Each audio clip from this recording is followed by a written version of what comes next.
Hi, I'm Lisa Rose, Festival Director for Queer Screen. Before we begin, I would like to acknowledge and pay my respects to the traditional custodians of the land of where I'm streaming from, the Gadigal people of the Eora Nation, and pay my respects to their elders past, present and emerging. Sovereignty was never ceded in Australia. This was and always will be Aboriginal land. Thanks for being here for this interview, live Q&A that we're going to be doing with Molly Hewitt, the many hat wearer from the wonderful film Holy Trinity. So without any further ado, I'm going to welcome Molly on to the screen. Hello. Hello. Thanks so much for joining us on this. Is it Tuesday night where you are? I think it's Tuesday night, Wednesday here. Yes. Excellent. Tuesday night. Okay, cool. Yeah, the time difference thing is so crazy because I just got back from London, so I'm in like 3 different time zones right now. Yeah. No, it is. It's been a bit of a whirlwind of things of trying to arrange these interviews, getting the time zones. Yeah, it's a challenge. Anyway, we're in this weird global world that we're in right now, and it's really exciting that you can be here for this interview. It's some people who are watching have probably already seen the film, and some people are probably going to watch this and then be intrigued by the film. So I just wanted to ask, because it's such a really interesting film and such an elaborate kind of world that you've created. Like, where did the inspiration for the story kind of come from? Yeah, it was sort of like a mixture of everything that I was pulling from in my life at the time. I initially came up with the idea several years ago. I was at here in Chicago. I don't know if they have them over there, but they have these different kinds of magic stores. There'll be some from like different cultures, and I was specifically at this we have in Chicago, it's called the Athenian Candle Store, and they have all of these aerosol cans. I wish I had one right here, but I mean, you know, they look just like, this is wig spray, but Yeah. they look like this, but you know, on them they'll say like devil be gone, or like something to like bring you good luck or to bring you money or prosperity. But there was a specific one that I noticed in friends of mine's houses, and it just had like a very like iconic label, and I just was thinking about it a lot and thinking about this idea of like conjuring things through an aerosol spray. And then I thought about like what would happen if someone huffed an aerosol can, because that was on my mind for a number of reasons. And then I was like, just thought it would be funny. And so it was kind of this like one-liner idea, but then I was sort of writing it over the course of several years. And then I got into sex work and BDSM, which I previously had not been when I came up with the idea. And then I was found that influenced my ideas of spirituality so much, and there were so many crossovers with religion and spirituality and just how they're like intertwined, especially with Catholicism. And so it all kind of like pieced itself together. Yeah. So you're also a performance artist. Is it under the name Glam Hag? That's your performance? So what sort of performance artist do you do for those people who don't know? Yeah, I kind of do all sorts of things. It's sort of like constantly changing. I'm constantly trying to sort of like not pressure myself to always be defined as one thing. So I feel like I'm constantly evolving, and then my performances take on many different forms. I also feel like being Glam Hag kind of like intercepts like lots of different parts of my life. It's not necessarily an alter ego so much as it is like just me trying on different things. Mm-hmm. And so it kind of falls somewhere in between like performance art and comedy and drag and lots of different things, and also maybe changes depending on like the venue and whatever show I happen to be performing in. And yeah, and it's oftentimes like messy and involving me pouring like some goo on me. Oh, yes, yes. So with this is your first film as a writer and director, and you obviously, you know, cast yourself in the lead role as well. So how was it on set, like wearing all of those hats? Like, did you have like a DP that you like really sort of entrusted with a lot of shot setup and stuff? And like, how did it kind of all? How did you find it? Was it overwhelming? Like, how was the experience? Tell me. It was definitely overwhelming, and but the reason why I did it was because it's such an involved character and it's such a low budget movie that the idea of finding someone else to do that was so insane. And I initially didn't want to, and I'm really glad that I did because I love performing. But I was lucky enough to, like you said, my DP, I just really like, we really got on the same page and just like did a lot of prep work, and he really sort of understands like the aesthetic and vision that I was going for. And then my assistant director and production designer also kind of like, basically the three of them kind of like melded into one person, and I was able to completely trust them. Yeah. So the times that I couldn't be making the decisions, because sometimes I would have to literally be like, okay, from now here on out for the rest of this take or the rest of the day, if it was the end of the day or something, I would be like, I have to like hand it over to you guys because I mentally like only have room for so many things. And I was like able to trust them with that.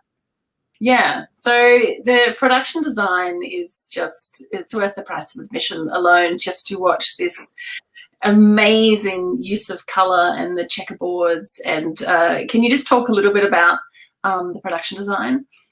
Yeah, so I was always kind of like wondering how I would do that if I did a film, because I'm also a production designer, and I always felt like I would be so specific and particular, like how could I possibly get anyone else to do it? But then I met Mood Killer, and I felt like we just have a lot of very similar influences, and so we kind of like, we worked for a long time, in a very detailed way, figuring out like every scene in every room and every color story and every reference. And so like everything you see, like there's a meaning behind why it's a certain color, why it's a certain pattern, why it's a certain everything. And so it was very involved, but I also was lucky enough to like work with someone who I felt like had a similar aesthetic, but that also I could trust to like, if there were moments when they would be like, actually, please, can we do it this way? Like all of the glam brand products, they really pushed for that like font. And that was just a moment where I was kind of like, you're the production designer, I will let you make that decision. And I like still use all that branding and stuff to this day. And so it's like nice to be able to like know that to collaborate with people who make your vision better. Yeah, great. That's good. And so I just want to talk a little bit about the casting. So obviously, Clean Baby, you had Thea Germain, who is fabulous. And so I just want to talk about how the casting process of Theo and the rest of the cast. Yeah, Theo was actually one of the few characters who was auditioned and cast. And Baby is a fabricated character, whereas most of the other characters are based on real people who are playing themselves, and they're either playing an exaggerated version of themselves or kind of like a character that they've created. But Theo auditioned for the part, and so I just held auditions where I just asked for non-binary actors, and that's how I met Theo. Yeah, so it was really important to you to have a non-binary actor play the role? Yes, definitely. I feel like until trans and non-binary people are getting as many roles as cis people, they should be playing trans and non-binary characters, although there is never a moment in the movie where anyone ever refers to Baby's identity in that regard. So really, you know, it's interesting because sometimes people will do summarizations of the movie and they'll specifically say like, Baby, who is a trans masculine whatever, and I'm like, actually no one ever said that in the movie. So that was important to me too, was that the movie wasn't about everybody's identities. It was a movie where everybody happened to be queer, but that's just like not important. Yeah, no, totally. Like it isn't, and it is an interesting thing from a festival perspective, because a lot of film festivals will do labeling where they will label films that have different identities in the film, so people can sort of search for them because they might be interested in watching films about gay men or non-binary people, and you know, and sometimes from a festival perspective, you don't know, like, so people are sometimes labeling things that they don't actually have any right to label because they're not asking the question about someone's identity, which I think is really always very important. Totally. So you had Joe Swanberg as an executive producer of the film, and so people may know Joe from the fabulous anthology series. Is it an anthology? Do you call it an anthology series? Easy? Is that an anthology series? I don't actually know what an anthology is. I don't think it is an anthology. And isn't an anthology series where it's like it changes each season? But it's not. It's the fact that it was really unique because it was like different characters. It kind of changes every episode. Yeah. And so you acted in the series, is that correct? And that's how you met Joe and kind of looped it into this project? Me and Joe actually met before. We were just friends, and I was like just beginning my Kickstarter project when we met, and so that's how he found out about the project. And then Forager Films came on as a investor and executive producers, and then I was in the episode of Easy, so I'm now typecast as a dominatrix, I guess. Yeah. Well, it's worse things to be typecast as, I'm sure. Yeah. So you had your world premiere at Outfest, which I think that was last June. Was that last June? Yeah. Yes. And so it's kind of traveled all over the world. Like how has it been received by? And have you found that it's been received in different ways in different places? It was really interesting taking it to England. Because I'm from England, but I'm very much at this point Americanized and have like a mixture of cultural identity, but also like this is a Chicago movie. So I was curious how it would be received. Like it was more just interesting being in the audience, and there were moments when things got laughs. In Chicago, the poppers jokes, everyone's just like shitting themselves because it's like, I guess it's like a poppers city. But in England, I feel it was weird. No one laughed at the poppers jokes, but it's not like they don't do poppers in England. So I don't know. There were just like little things like that where things landed. Yeah. Things will land some places, but that's also an audience thing. And then I've mostly played at queer festivals, which was like an interesting thing because kind of at the beginning I was like, is this gonna go to like underground festivals or queer festivals? And so then it played at this like horror movie film festival in San Francisco, and I was curious because I think there were like a lot of people who were coming for completely different reasons, and they enjoyed the movie just as well, and it was great.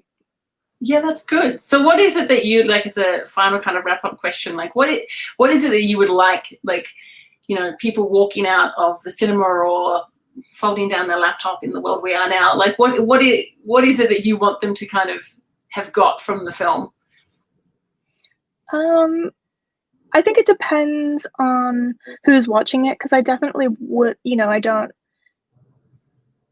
wanted it to be something that anybody could watch, but I think if it was queer people or kinky people watching it to feel just like comforted, or that they saw themselves in the movie, and then maybe if other people saw it who are not familiar with these lifestyles, to be like, oh whoa, I didn't even know that people out there existed, that's really cool. And then in turn I would hope that you know, my sort of like greater hope is that sort of thing helps them realize that you don't need to like follow the script and like adhere to like the binary or dress a certain way or whatever, and you don't need to be queer to like be yourself. Yeah, Absolutely, and I think I really hope that is what people take from it. It's certainly what I took from that, and the amazing production design. Molly, I want to thank you so much for joining us down under today for this interview. I hope you have a good rest of your Tuesday evening, and thank you very much. Thank you so much for having me. My pleasure. So now I'm going to throw to the trailer, because if this interview hasn't inspired you to watch the film, I'm sure the trailer will. Thanks.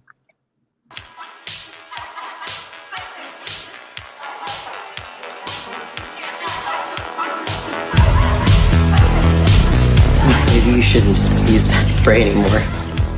It's not that crazy. It's just like poppers.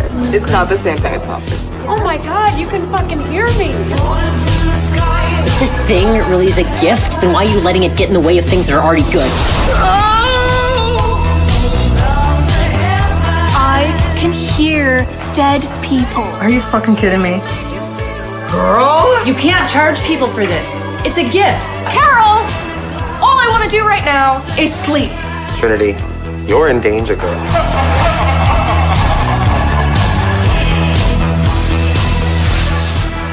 Your husband says hi. Oh my god!